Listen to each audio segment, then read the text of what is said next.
Okay.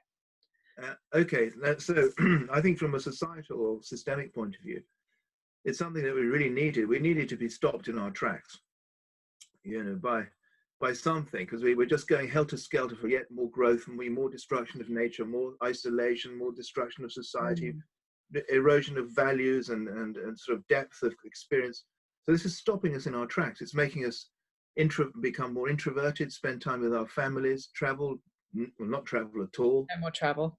No more air travel. It's slowing down industry. It's slowing down growth. Bolsonaro's got it, so maybe that will have some impact on the destruction of the Amazon. We needed a shock, we needed to be stopped in our tracks, which is a horrible way for it to happen. Yeah. I mean, we try to explain to people that climate change is extremely dangerous, and that needs to stop. The thought about that, the possibilities that might bring for us in the future, should stop us in our tracks. Didn't work. So now this is really doing it. The question is, of course, whether, depending on the biology of the virus, whether it peaks and then disappears. If it disappears, I'm sure it'll be business as usual. But it probably won't, because now we know these things are possible. We're going to have to reorganize everything in case it happens again, or in case the virus becomes endemic and just doesn't go away and just mutates, and we have to go into an arms race between our vaccines and it. Yes. So either way, I think it's going to cause a real rethink and a slowing down and a relocalization. Because at the moment we've had way too much, our society is way too interconnected. We're over-globalized, we're over-connected. And we know from the science that if you do that, ecosystem resilience is lost. Yeah, it's a fragile system. It's too fragile, not resilient. So we need a sort of balance between localization and globalization. And we've gone too far towards the globalization end of things. I mean, from a personal point of view, of course, I'm 66 and I'm asthmatic. So, I'm slightly worried. And we've got young Oscar who goes to school and hangs out with young people. And so who knows what's going to happen from a personal point of view. Yeah. But anyway, I think I don't know if it's a good thing, but it's very difficult to say those words, isn't it? Not good. It's in a sense, it's timely. It's stopped us in our tracks just when we were continuing to ramp up our exploitation of the earth, basically. Yeah, I feel really the same. What I've been thinking is basically it's a bit like a dry run for, basically if we'd waited until massive climate events started happening and, catastrophes and hurricanes and, the kind of climate destabilization that's predicted, by the time that happens, it would be too late for us to, start closing down airlines and taking the kind of action we're taking now. So it's almost like a kind of a red herring, but it's not a red herring because it's also, in itself a threat as a viral pandemic. But in terms of climate change, it's like, it's getting us to do many of the things that we should be doing anyway, with just as much urgency, but for a different reason. And I wonder, when we're thinking about the deaths and what's coming, which, it's chilling to think about. And it's not, I can't say that I think it's a good thing, but I also wonder how many people would or will die from kind of mass flooding, bushfires, and that's just talking about the human species. What about all of the more than human species? Yeah. Well, over 1 billion animals have died in the fires in Australia. Most of us don't give them second thought, but a billion fellow beings have died. No, I think you're right. I think it's a good trial run. It's a good warning. The virus may fizzle out or it may become semi-manageable. So it's given us a chance to reflect. The thing is, knowing how we behave, especially as Westerners behave, if the virus does become semi-benign in time, I don't think we will have learned very much. But who knows? I hope that we will have learned something and it will have been a sort of red alert. Let's see. I'm not too optimistic, knowing how we are. Having been in the environmental movement for decades. Yeah, well, since I was about 10, I suppose. Yeah. And just seeing how we Westerners seem to be incapable of learning these very deep lessons about our embeddedness in Gaia and what that requires of us if we're going to persist and thrive. Yeah. Along with the rest of the biosphere. Yeah. What about things like, we've both lived in you're living at Schumacher College, and I was living in Totnes, obviously the place where transition towns started. And much of what is taught at Schumacher is about slowing down. It's about having this systems perspective. It's about decentralizing and localizing and degrowth in a way.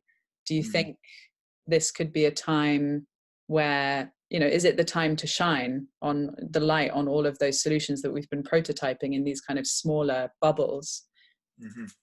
I think it is, yeah. Maybe since you're so good at writing blogs, if it was a blog that you wrote, you could try writing about this sort of thing and saying these sorts of things that you've mentioned are now necessary, and they'll help us to deal with things like viral pandemics and also climate change in the future.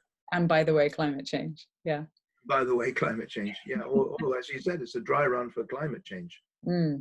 Andy Letcher, my friend and colleague, was making the same point just now. That it's a dry run.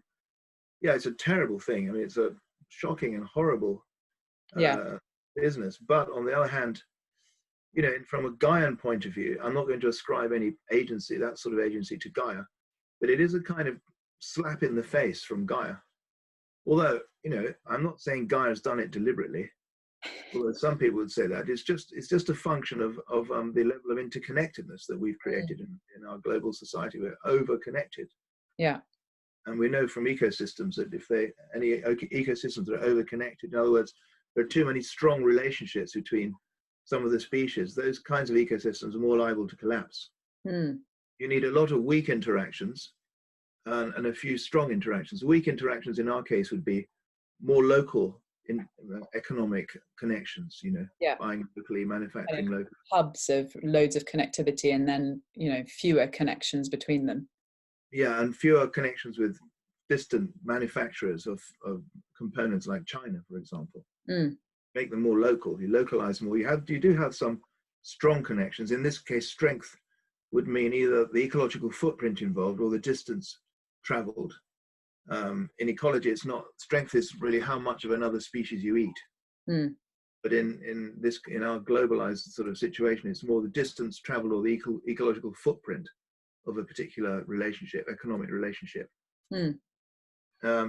So yeah, we're just over-connected. I mean, we've been saying this for years. We need to be somewhere in the middle. Actually, I think it follows a power law distribution. So there'll be an optimum sort of interaction strength, and then it'll tail off. It'll be sort of shaped like this, lovely smooth shape.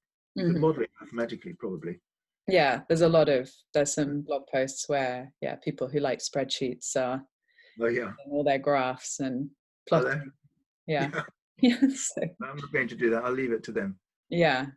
I also think it is a time for holistic scientists, because in a way, maybe finally the government will realize that they need to listen to scientists, but not just scientists who kind of spend their time in the lab, but scientists who have a broader, connection to thinking and systems and thinking about society and the future and ethics and that kind of thing. So yeah, with the holistic science masters in mind, I think it'd be a good time to be a holistic scientist. That's a good point, actually. Yeah, that's a good way of selling holistic science.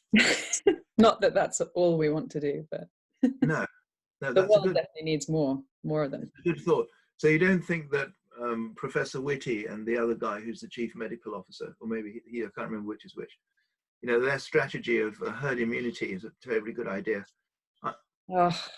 My view is that it's a hypothesis. The herd immunity in relation to this virus is a hypothesis that they're testing on the British population. Yeah. If they're right, it might work. If they're wrong, and you can get reinfected, as has happened at least in one case, then it's going to fall flat on its face and kill lots of people unnecessarily. Yeah, and I'm very worried, in particular, looking at Italy, which is about 11 days. If you look at the graphs and model where the UK is, we're about 11 days behind Italy. I mean, look at the state of Italy right now, and I just can't imagine if we don't take precautions, how are the hospitals, what's going to happen to our medical infrastructure? Yeah. Well, I don't understand how clever people like Whitty, haven't figured this out. They must have done some mathematical modeling, and they think it's going to be, but I can't see how it's going to work. I mean, we've lost our chance to lock down now and really control it. The Chinese were a week too late, but they managed to They Well, didn't yeah, manage to stop it spreading internationally, but they managed to stop it, yeah, spreading, running. running in their own country. And Yeah. we've missed that chance now by the looks of it. Yeah, and the Chinese have got, obviously far more authoritarian Yeah, measures, yeah. and they measure temperatures in the streets as you're walking, which we can't really do. No, I know, and they've done testing. Of course, it's a dictatorship. I'm against dictatorships. Mm, Well, but in South Korea, they're not a dictatorship, and they've managed to control it there as well. that's true. Maybe we need to Uh, look at South Korea. South Korea, yeah, but Mm. I think the Europeans are we're sort of, there's something very archaic about us. We're not really on the ball enough, and the Yeah, Americans even worse. I think. yeah. The leadership seems kind of hesitant, delayed, and not fully, not showing the kind of scientific backing and the Yeah. consideration of looking at the modeling of other countries and the number of hospital beds. And yeah, I just don't feel very confident listening to the reasoning. Strangely, because everyone raves about how clever Professor Whitty is and how it's exceptionally Yeah, brilliant he is and how we're lucky to have him in charge of all this. But maybe there's something we're missing. And I and many others in his yeah, strategy. maybe.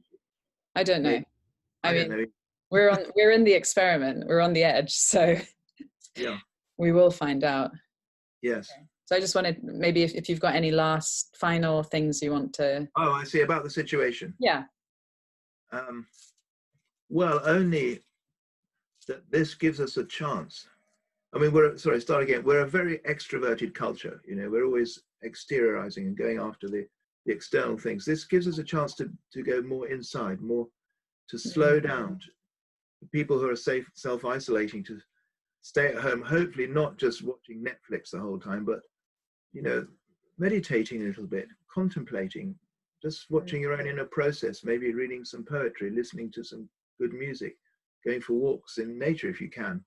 It's a good chance to become a little bit more introverted. I think we desperately need that, because it's in that introversion that we can discover that really deep values that we need to survive well with Gaia in the future.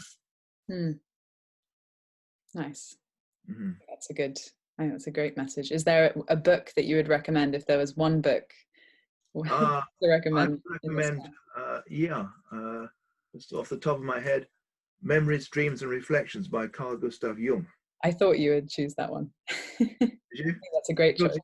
Jung is a great guide for us Westerners into the art of introversion and introspection and looking deep into the psyche. I mean, there's no one better than Jung. Yeah. Well, there are great people. There are other great people, but that book is a great start. And he's a Westerner, so it's not just Eastern philosophy. So exactly, and there's good interviews with him on YouTube. There's a very famous one with John Freeman, I think done in the 50s, which is worth seeing, of Jung as an old man. Really impressive. I think it's time for Jung to come to the fore. We need Jung. This culture needs Jung big time. Big time. It's time to realize that Freud is okay, but extremely limited. It's Jung who discovered the deep treasures in the unconscious, in the psyche of nature, these are things that can really heal us and help us to move forwards in a good way. So it's time for Jung. We need a Jung resurgence. We really do. It's a Jungian time. And not just Jung. I mean, James Hillman, Murray Stein. There are many others who have developed that approach. Yeah. Great. I think that's a good. Let's see if we get a surge in books, in buying Jung's books suddenly. Get the message out. Are you going to put this on social media at some